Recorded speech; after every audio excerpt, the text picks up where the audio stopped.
Agradeço pelo convite ao Glauco, aos organizadores do evento. Para mim é uma honra, uma satisfação estar aqui em Jundiaí. Muito embora eu tenha viajado 3.000 quilômetros para estar aqui hoje, eu sou de Jundiaí, eu nasci em Jundiaí. Cheguei a estudar aqui na Faculdade de Direito por 2 semanas, mas depois eu fui para a PUC de São Paulo, onde eu me formei. Fiz mestrado na PUC de São Paulo e depois fui para Natal, que é onde eu moro hoje, sou professora na Federal do Rio Grande do Norte. Mas o Anchieta está sempre no meu coração. Meu pai foi professor aqui por muitos anos. Ele saiu faz muito pouco tempo, mas ele era professor da Faculdade de Tecnologia, diretor daqui. Me lembro desse auditório, vim muitas vezes com ele aqui para fazer colação de grau. Para mim é realmente muito marcante poder estar aqui em Jundiaí, né, falar para jundiaienses. O tema, entretanto, não é dos mais fáceis. É um tema bastante espinhoso e para piorar ainda essa situação, eu vou falar aqui na frente de uma das maiores autoridades sobre o tema, que é o Dr. Eduardo José da Fonseca Costa, né? Que dificulta um pouco a minha situação. O que facilita um pouquinho a minha situação é que o Dr. Lúcio já falou de uma partezinha do tema, né? E também que a minha função aqui é fazer críticas, né, ao sistema de tutelas provisórias. E é uma atividade relativamente fácil criticar algo que é muito ruim, né? Se fosse bom, eu estaria numa situação bastante complicada. Mas, como a gente vai ver, a situação colocada no Código de Processo de 2015, ela é bastante ruim, né? Estou tentando encontrar uma palavra mais delicada para falar, mas é ruim mesmo. Então eu vou... e eu tenho ainda pouco tempo, né? Tenho 20 minutos só para fazer tudo isso. Então eu vou tentar fazer isso tudo em 20 minutos, vou começar aqui a cronometrar meu tempo para eu tentar me controlar. Eu vejo que tem muita gente aqui que é estudante, né? Vejo pessoas novas, jovens. Então, a minha proposta vai ser um pouquinho diferente dos demais palestrantes. Eu vou fazer uma análise mesmo técnica dos dispositivos legais, né? De como eles são colocados. E como eu imagino que estudantes tenham problemas para encontrar temas para escrever, na parte final eu vou sugerir uma série de temas, né? São questões, dúvidas que surgem a partir de uma disposição legal ruim, e que tudo que incomoda a gente tem que sentar, estudar e escrever, né, para tentar, de alguma forma, fazer com que um problema seja a base para algo positivo. Então, eu vou começar fazendo uma breve síntese do sistema atual e do sistema anterior, como era o sistema de tutelas provisórias, né, que é hoje o nome que se dá no Código de 73, como é o regime no Código de 2015, e depois eu vou começar com as críticas. Algumas críticas eu vou fazer de maneira mais pontual, explicando a razão das críticas. Como eu não tenho tempo para pontuar tudo, ontem eu estava terminando de escrever minha palestra, minha irmã falou, nossa, mas você escreveu tudo isso, você só tem 20 minutos. Falei, bom, pois vou ter que fazer uma escolha triste aqui, vou escolher algumas críticas, e as outras, algumas outras eu vou simplesmente jogar para vocês refletirem, pensarem, né? Quem está naquele drama escolhendo o tema para a TCC já vai ter algumas sugestões aqui, dá para todo mundo escrever, né? O auditório inteiro, se tivesse lotado, dava para todo mundo escrever, tem realmente muitos problemas. Então vamos começar logo para ver se dá tempo de eu falar sobre tudo isso. Primeiro, essa breve síntese do sistema anterior e do sistema atual. No Código de 73, a gente tinha uma situação inicial, né, na redação original do Código, que eu tinha o sistema de cautelares. Eu tinha lá no livro 3, as cautelares nominadas e cautelares inominadas. E eu tinha expresso no Código o poder geral de cautela. Então, se vocês forem olhar dos artigos 706 a 889 do Código de Processo Civil de 73, você vai ter lá toda a disciplina das tutelas cautelares. E eu tinha, efetivamente, procedimentos. Uma das grandes críticas ao Código de 73 era que, para cada um dos pedidos, né, que eram feitos nas cautelares, eu tinha um procedimento diferente. Na reforma de 1994, veio a tutela antecipada, que resolveu um grande número de problemas. Por quê? Porque o Código, como já adiantou o Lúcio, o processo ele corre normalmente tendo como o autor tem que esperar o tempo do processo. O que a tutela antecipada faz? Ela inverte o tempo do processo. Inverte o tempo do processo e traz para o réu o custo, né, arcar com o ônus do tempo do processo. Ótimo. Como é que se fazia isso antes da tutela antecipada? Você usava cautelar. Era adequado? Não era adequado. Antes da cautelar, mandado de segurança, a gente sempre encontra alguma via, né, para tentar inverter esse ônus do tempo do processo. Pois bem, em 94 veio a tutela antecipada. Com a vinda da tutela antecipada, começou a se criar na doutrina um problema sem fim, que até hoje não tem fim, que é como diferenciar tutela antecipada de tutela cautelar. Tem várias correntes doutrinárias propondo sugestões para essa diferenciação. Eu vou aqui assumir uma posição, mas a gente tem que reconhecer que existem outras posições. Para tentar solucionar esse problema, veio uma nova reforma no Código de 73, que foi em 2002, que trouxe o parágrafo 7º do artigo 273. O que o parágrafo 7º do artigo 273 fez? Falou, olha, se você pedir uma tutela cautelar e essa tutela, na verdade, tiver natureza antecipada, o juiz, reconhecendo os requisitos da tutela antecipada, ele concede a tutela antecipada. Se você pedir uma tutela antecipada e ela tem natureza cautelar, o juiz, reconhecendo os requisitos da tutela cautelar, ele te concede a tutela cautelar. Foi a fantástica fungibilidade entre as tutelas cautelar e antecipatória, o que deu um certo alívio, né, a todos os advogados e todo mundo que trabalha nessa área, com relação ao pleito. Eu vou pedir tutela cautelar ou vou pedir tutela antecipada? Pois bem, veio o Código de 2015 e trouxe no livro 5 um gênero, tutelas provisórias.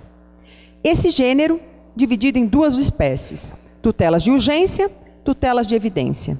As tutelas de urgência, por sua vez, subdivididas novamente, tutela antecipada satisfativa e a tutela cautelar, que é conservativa. Ótimo. Percebam que ele dividiu de novo e não trouxe essa possibilidade de fungibilidade ampla. Vocês vão ver depois que a fungibilidade ela é uma via de mão única, né? Ela não vai e volta. Pois bem, qual que é o problema dessa tutela provisória subdividida entre tutela antecipada e tutela cautelar? Ela pode se dar tanto de maneira antecedente, ou seja, antes do processo principal, e ela pode se dar de maneira incidental. Essa incidentalidade deve ser compreendida tanto na concomitância, né, na petição inicial, quanto no correr do processo. Você pode pedir essa tutela de urgência incidental, seja ela de natureza antecipada ou cautelar. Pois bem, só que o Código previu dois procedimentos diferentes para eu pedir a tutela antecipada antecedente e para eu pedir a tutela cautelar antecedente. Então agora, voltou à tona todo aquele problema de distinguir o que é cautelar e o que é tutela antecipada. A tutela de evidência, o doutor Lúcio já falou, então eu vou me abster de falar. E tem um pequeno detalhe nesse sistema atual, que a gente vai falar dele na parte final aqui da minha fala. A tutela provisória antecipada de urgência de natureza antecipatória, ela tem um plus, né? Ela, de acordo com a letra do código, ela estabiliza. A gente vai ver o que é essa estabilização e quais as consequências dessa estabilização. Pois bem, então está todo mundo mais ou menos compreendendo como é que é o sistema atual, como é que era o sistema antigo, e agora eu vou começar a fazer as críticas, né? As críticas a esse sistema atual. Bom, primeira crítica que eu vou fazer é com relação ao nome, né? O Dr. Lúcio já tinha adiantado que o nome é muito ruim. E por que ele é muito ruim? O Lúcio também adiantou, mas eu vou explicar de uma maneira mais clara o que é a diferença entre provisório e temporário. Eu disse para vocês que o Código criou um gênero, tutelas provisórias. E nesse gênero tem duas espécies, tutela antecipada e a cautelar, tutela de natureza cautelar. Ocorre que, se a gente for parar para pensar, a tutela antecipada, ela efetivamente vai ser sempre provisória. Por quê? Porque ela está antecipando algo que virá, né, naturalmente ao final. Então ela vai ser substituída por uma decisão final. Está se antecipando algo que foi pedido ao final. A tutela cautelar, de outro modo, ela não antecipa algo que necessariamente virá ao final. Ela está lá como uma forma de acautelar um direito. Eu tenho um direito, e esse direito precisa de uma cautela, porque se eu tiver que esperar todo o tempo do processo para conseguir o meu resultado final, que não necessariamente é aquele que eu estou pedindo, ele vai ser... eu não vou conseguir, né? Eu tenho que acautelar aquele direito. E aí vem a diferença do que é provisório e do que é temporário.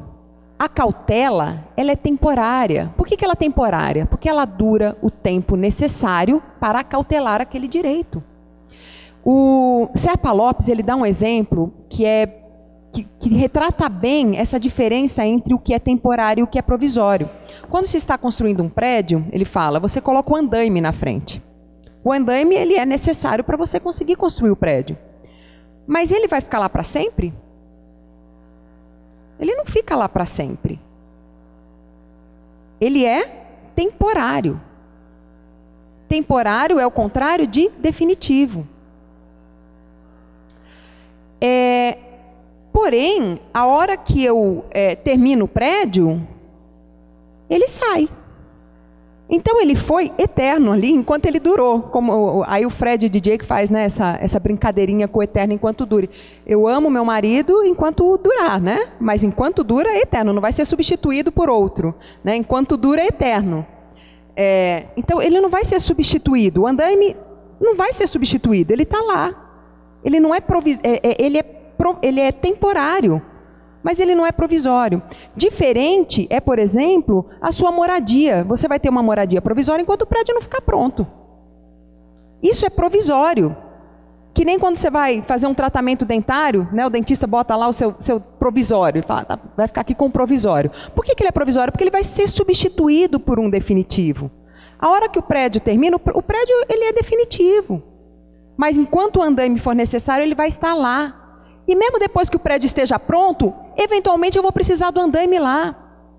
Então percebam que a tutela cautelar, ela não necessariamente acaba com a sentença. A tutela provisória, ela vai ser substituída pela sentença, né? É a ordem natural das coisas. Então diferenciar o que é provisório do que é temporário é fundamental para eu diferenciar o que é uma tutela cautelar de uma tutela antecipada. E o código, me parece, que voltou a ter, a misturar os conceitos, e a gente vai falar que essa é uma outra crítica. A primeira crítica é colocar dentro de um balaio só, tutela provisória, aquilo que não necessariamente é provisório. E mais, tem outras tutelas que a gente pode caracterizar como provisórias que não estão ali. Por exemplo, o cumprimento provisório de sentença. É provisório, porque não é definitivo, mas não está, né, nesse livro das tutelas provisórias. Então vejam que nem tudo que está lá é provisório e nem tudo que é provisório está lá. Portanto, o nome é realmente ruim, infeliz. Segundo ponto, e aí é um ponto que vai para uma outra área, né? Tô tentando analisar, né, de acordo com a ordem do código. Foi o 294, que é o nome. Agora eu vou para o 295, e aí eu vou fazer uma análise concomitante com o artigo 303, parágrafo 3º. Mas, Beatriz, o que isso tem a ver, né, com a crítica à tutela provisória? É uma crítica, na verdade, à má técnica legislativa e aos problemas que uma má técnica legislativa pode gerar. O artigo 295, da mesma forma que o artigo 303, parágrafo 3º, eles trazem hipóteses de não incidência tributária. Se vocês forem ver ali, são hipóteses em que o legislador diz, olha, para a tutela antecipada incidente, não vai haver incidência tributária, não vai haver a cobrança de custas processuais. Só que a hora que eu faço uma visão constitucional desse dispositivo legal, porque foi algo que eu aprendi desde sempre, eu fui aluna do professor Nelson Neri na PUC, então desde sempre eu aprendi a ler o processo a partir da Constituição. Você vai lá no artigo 24, inciso 4, que diz que é competência concorrente da União e dos Estados legislar sobre custas. E a gente sabe que existe uma justiça, a gente vive num Estado federado, tem justiça federal e justiça estadual. Quando se tratar da justiça estadual, a competência para tratar de não incidência de custas é do Estado, não é da União. Portanto, esses dois dispositivos, tanto o 295 quanto o 303, parágrafo 3º, eles não têm aplicação para a justiça estadual. Seria uma forma de interpretação conforme a Constituição. Não que o dispositivo seja todo ele inconstitucional, mas ele não se aplica para a justiça estadual. Portanto, se tiver uma lei de custas estadual dizendo que haverá, sim, cobrança de custas na tutela antecipada incidental, ou então no aditamento da petição inicial da tutela antecipada antecedente, essa lei plenamente vale constitucional, que ela está de acordo com o artigo 24, inciso 4 da Constituição Federal. Terceiro ponto. O artigo 300, eu vou ler o caput do artigo 300, ele diz o seguinte: a tutela de urgência será concedida quando houver elementos que evidenciem a probabilidade do direito e o perigo de dano ou ao resultado útil do processo. Percebam que este verbo será está determinando que o juiz conceda essa tutela provisória. Mas vocês perceberam que não fala em pedido da parte? E aí vem a dúvida. Poxa, o juiz vai conceder de ofício a tutela provisória quando ele identificar os elementos necessários ali? Penso eu que não. A tutela provisória, ela não pode ser concedida se a parte não a desejar. E aí vem a pessoa perguntando, mas como é que a pessoa pode não querer uma tutela provisória? Né? Como é que ele pode não querer arcar com o ônus do tempo do processo? Como é que uma pessoa pode não querer ter agora aquilo que ela vai ter que esperar pelo menos uns 10 anos para ter? E aí eu vou dar um exemplo, que foi dado até por uma colega, a Janaína Noleto, lá de Fortaleza. Ela deu o seguinte exemplo: a pessoa presta um concurso público, só que ela já está num outro cargo. Ela não quer ser empossada provisoriamente, porque eventualmente a sentença pode ser contrária aos seus interesses. E aí ela vai ter que pedir exoneração do cargo anterior para poder assumir provisoriamente. A pessoa não quer essa situação. Então ela não quer nem informar o juiz o que ela não quer, a tutela provisória. Quem é o juiz para ir lá e falar para a parte: olha, você vai ter que querer uma tutela provisória? Não dá, né? É uma interferência extrema à liberdade da parte, que não optou por não pedir aquela tutela provisória. Então, fazer uma leitura constitucionalmente adequada do artigo 3º é compreender que depende, sim, claro, do pedido da parte a concessão ou não dessa tutela de urgência. E mais, não adianta simplesmente abrir prazo para a parte dizer se ela quer ou não, porque a partir do momento que ela fala que ela não quer, é como se ela estivesse duvidando do seu próprio direito, né? A parte contrária vai falar: você não quer agora, então é porque você duvida do seu direito, né? Está achando que vai perder. Então, percebam que deixa, né, o autor numa situação muito complicada. Então, a leitura constitucionalmente mais adequada é que o juiz não tem esse poder de conceder uma tutela provisória quando ela não for requerida pela parte. Quarto problema. Meu Deus, o tempo está passando assim, né? Voando. Tenho mais 5 minutinhos, né? Quarto problema é a volta da polêmica dessa discussão entre o que é tutela cautelar e tutela antecipada. Eu já assumi minha posição, como eu faço para distinguir uma da outra, mas eu tenho que reconhecer que há situações em que é muito difícil você discernir. Eu acho que o exemplo mais representativo dessa dificuldade é o da suscitação de protesto, ou então do pedido que era considerado uma cautelar típica no Código de 73, de afastamento do cônjuge do lar. Vocês percebem que ali, é claro que tem um pedacinho do pedido final ali dentro. Então, de certa forma, está antecipando, mas de outra forma também está cautelando. Ovidio Batista, Pontes de Miranda tratam dessa diferenciação a partir de um joguinho de palavras, né? Uma trata da execução para a segurança e outra trata da segurança para a execução. Porém, a gente tem que reconhecer que há outras pessoas, né? Há outros doutrinadores que pensam de maneira diversa.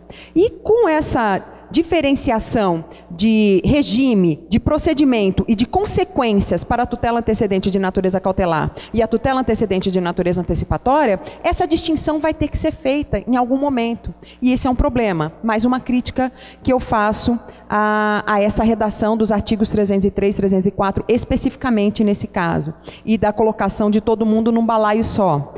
Sexta crítica: a ausência de um procedimento autônomo para a tutela cautelar. Há casos, eu tenho, constitucionalmente, eu tenho um direito subjetivo à tutela cautelar. A tutela cautelar não é um instrumento para assegurar o processo, né?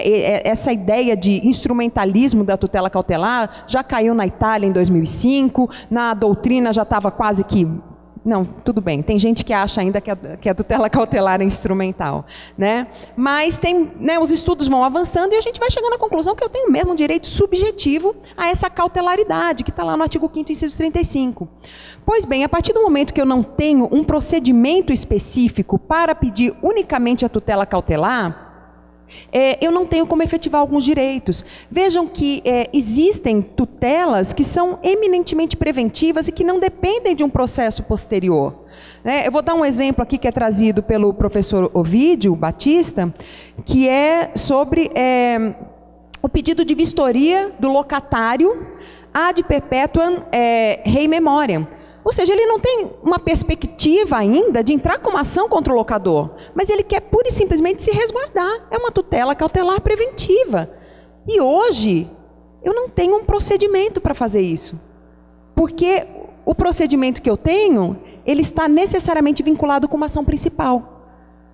Então, nesse ponto, acho que a gente perdeu, né, com o novo código, de não ter um procedimento específico para essas tutelas cautelares. Mais uma, e aí é a estabilização.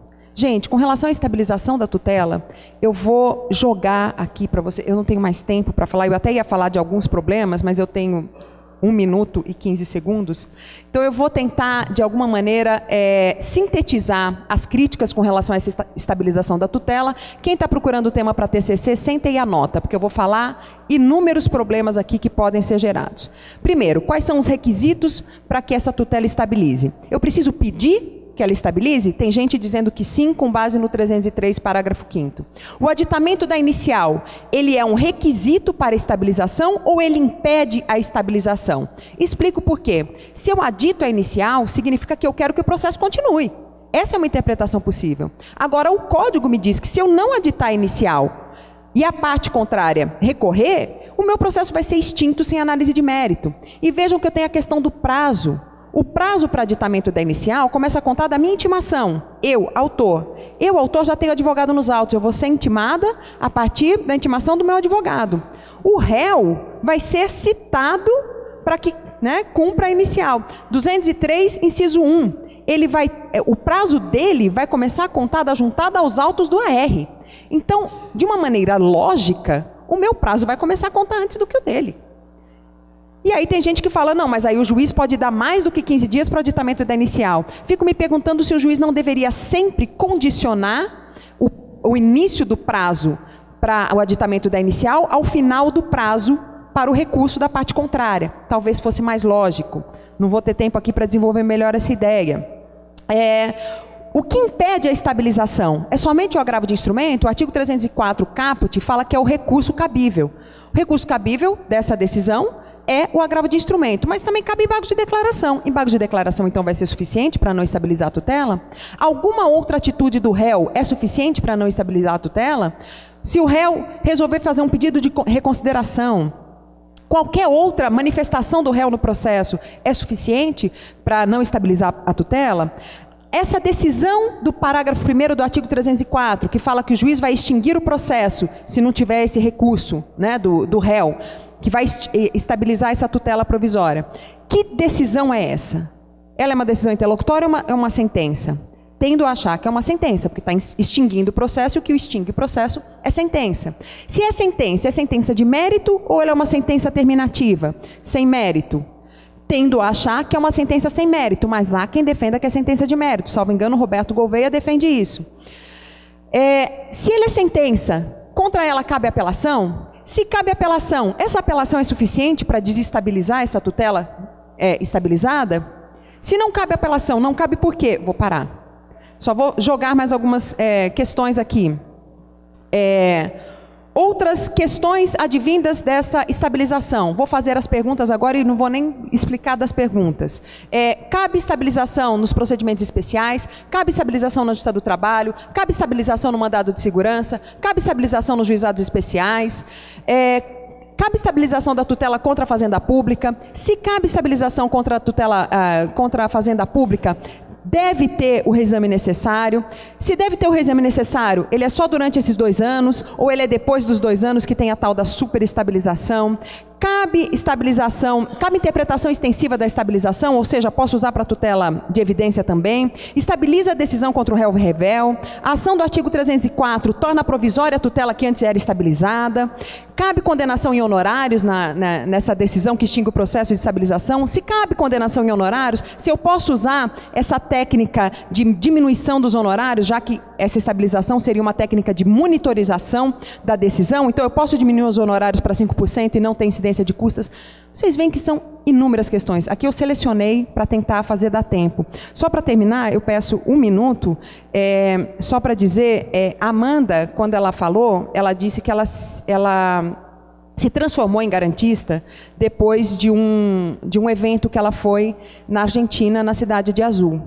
Pois o meu caminho foi um pouco inverso. Eu não me transformei em garantista, eu me descobri garantista, porque desde sempre eu via o processo, eu fiz mestrado em processo e fiz o meu doutorado em direito constitucional. Mas eu sempre analisei o processo a partir da Constituição, né? E quando eu comecei a ver esse movimento garantista, eu não me transformei em garantista, né? Eu me descobri garantista, né? Eu descobri que eu já era, né? Saí do armário, exatamente, eu já era sem saber. Né? Mas eu sempre defendi essa questão da análise do processo e até das normas processuais a partir da Constituição. E só para terminar, eu queria deixar uma mensagem aqui, vejo que tem muitos estudantes, muitos alunos, né? E eu sempre costumo falar para os meus alunos que a gente tem que respeitar a Constituição, mesmo quando ela diz algo que a gente não gosta. Né? Nem sempre a Constituição vai dizer aquilo que a gente gosta. Só que a gente não pode cumprir a Constituição só quando ela diz aquilo que a gente quer. A gente tem que fazer uma opção, né? Ou eu vou cumprir a Constituição e respeitá-la, ou eu não vou cumprir a Constituição e assumir que ela não serve para nada. Eu não posso fazer cumprir só quando ela diz o que eu quero. E aí eu vou, para finalizar mesmo, falar uma frase aqui da Clarice Lispector que retrata bem essa relação que a gente deve ter com a Constituição. Ela fala o seguinte: detesto coisas mais ou menos, não sei amar mais ou menos, não me entrego de forma mais ou menos. E é isso, a Constituição não pode ser respeitada mais ou menos. Ou eu respeito, ou eu não respeito. E ao contrário do que o STF pensa, a Constituição diz o que ela diz, e não o que o STF diz que ela diz. Muito obrigada.